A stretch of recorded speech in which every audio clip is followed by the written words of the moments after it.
ذلك الكتاب لا ريب فيه هدى للمتقين. أعوذ بالله من الشيطان الرجيم. بسم الله الرحمن الرحيم. فإذا قضيتم مناسككم فاذكروا الله كذكركم آباءكم أو أشد ذكرا. فمن الناس من يقول ربنا آتنا في الدنيا وما له في الآخرة من خلاق. ومنهم من يقول ربنا آتنا في الدنيا حسنة وفي الآخرة حسنة وقنا عذاب النار.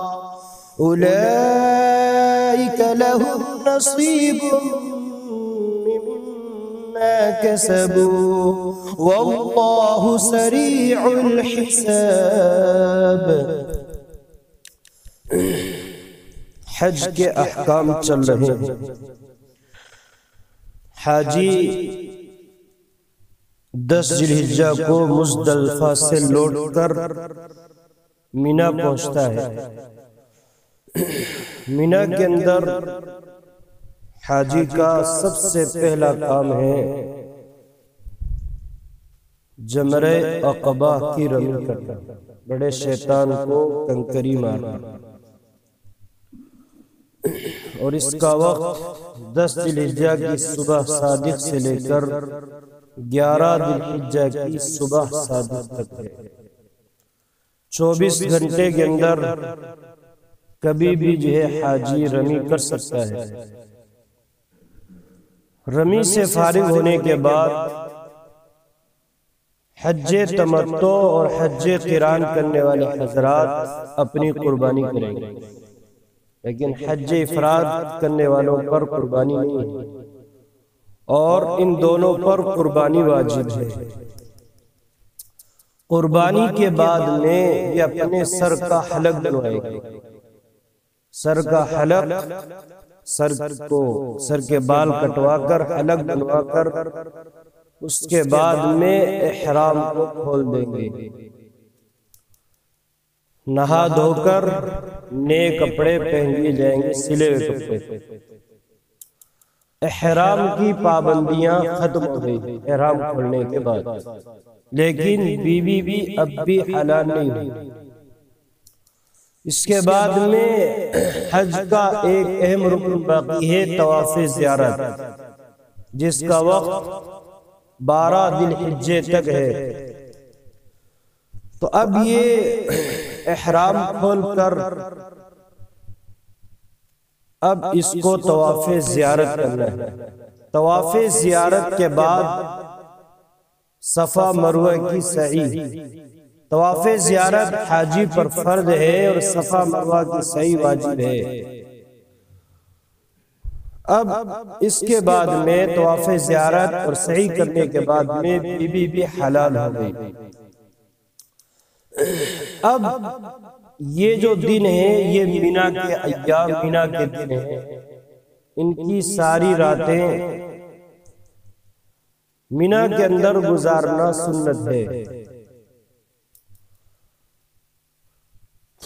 تو ان ایام میں اور ان دنوں کے اندر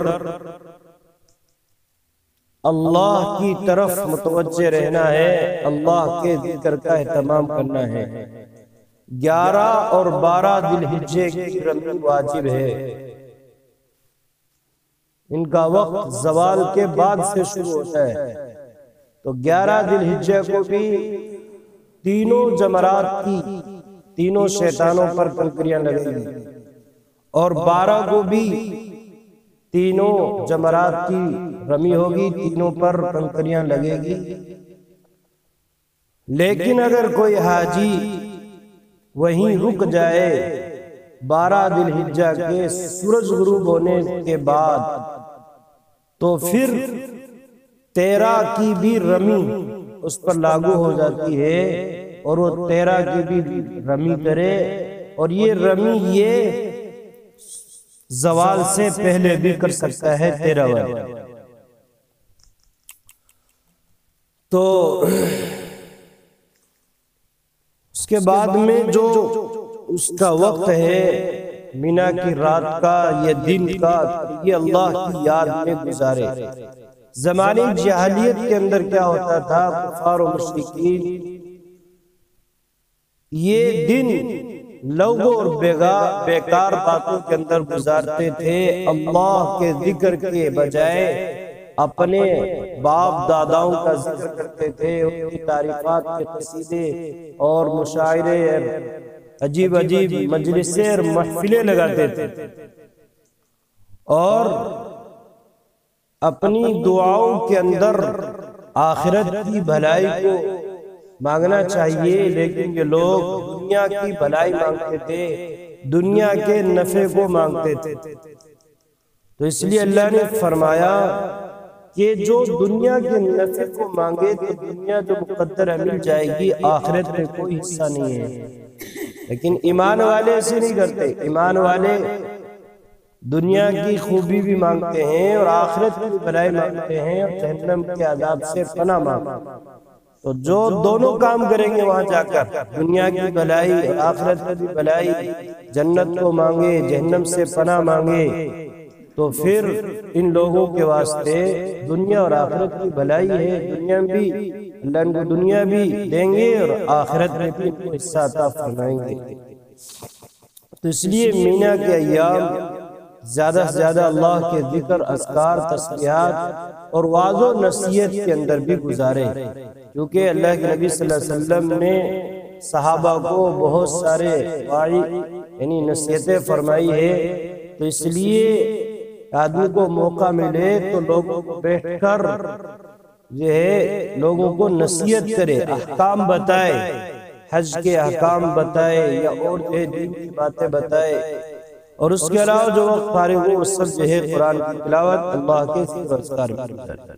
پھر جب تم پورے کر چکو اپنے حج کے کام کو تو یاد کرو اللہ کو جیسے تم یاد کرتے تھے اپنے باپ داداؤں کو، یعنی زمانے جاہلیت کے اندر، بلکہ اس سے بھی زیادہ یاد کرو اللہ کو۔ پھر کوئی آدمی تو کہتا ہے کہ اے رب ہمارے دے ہم کو دنیا میں اور اس کے لیے آخرت میں کچھ حصہ نہیں، اور جو بعض ان میں وہ ہیں جو کہتا ہے اے رب ہمارے دے ہم کو دنیا میں خوبی اور آخرت میں بھی خوبی، اور بچا ہم کو دوزخ کے عذاب سے۔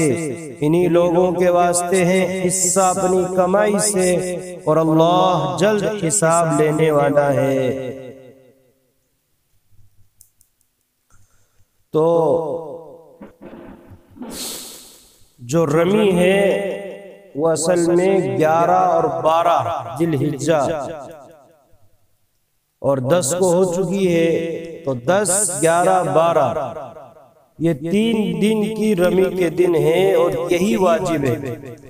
اس کے علاوہ 13 کی رمی واجب نہیں ہے، لیکن آدمی رک جاتا ہے وہاں پر سورج غروب ہونے کے بعد، تو پھر اس پر 12 کی رمی ہوتی ہے، 13 کی۔ لیکن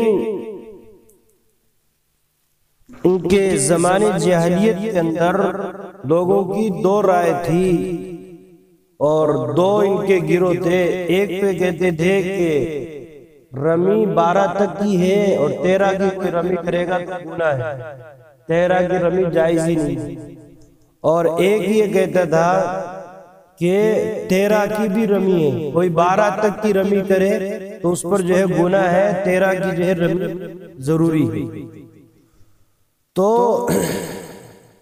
اللہ پاک نے ان کے اس جو ان کا جو ذہن کا خیال تھا، اس خیال کو رد کیا ہے، اور یوں فرمایا ہے کہ دیکھو رمی تو واجب جو ہے وہ 2 دن کے 11 اور 12 دن، لیکن اگر کوئی اپنے اوپر واجب کر لے اور وہاں ٹھہر جائے تو وہ 13 کی بھی کر سکتا ہے، کوئی حرج نہیں، کوئی گناہ نہیں۔ اور 12 کی کر کے جو ہے اپنے خیمے میں یا اپنے جہاں پر قیام گاہ ہے اپنے قیام گاہ پر پہنچ جائے، مکہ پہنچ جائے، چلا جائے 11 کی رمی کر کے تو کوئی بھی تب بھی کوئی گناہ نہیں، اور وہاں رک جائے اور 13 کو جائے تو بھی کوئی گناہ نہیں۔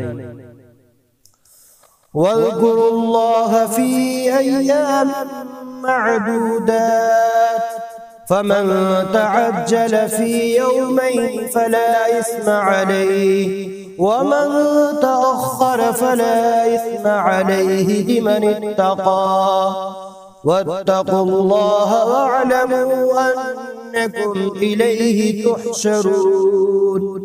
اور یاد کرو اللہ کو گنتی کے چند دنوں میں، پھر جو کوئی جلدی چلا گیا 2 ہی دن میں تو اس پر گناہ نہیں، اور جو کوئی رہ گیا تو اس پر بھی کچھ گناہ نہیں جو کہ ڈرتا ہے۔